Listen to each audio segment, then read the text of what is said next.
कोल्हापूर शहरातील यशवंत गृहनिर्माण संस्थेला सन 2015 मध्ये तत्कालीन जिल्हाधिकारी राजाराम माने यांनी सायबर चौक परिसरातील 15 गुंठे जागा 40 सभासदांकरता सातबारा पत्रकी नोंद करून दिली होती.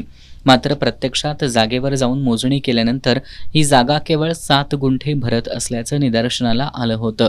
शिवाय या जागेतून महापालिकेची मोठी ड्रेनेज लाईन गेली असल्यानं ही जागा रहिवासास योग्य नसल्याचं निदर्शनाला आलंय. त्यानंतर गृहनिर्माण संस्थेनं वेळोवेळी पाठपुरावा करून फुलेवाडी हॉकी स्टेडियम किंवा कसबा बावडा इथली 18 गुंठे जागा यशवंत गृहनिर्माण संस्थेला मिळावी अशी मागणी केली होती.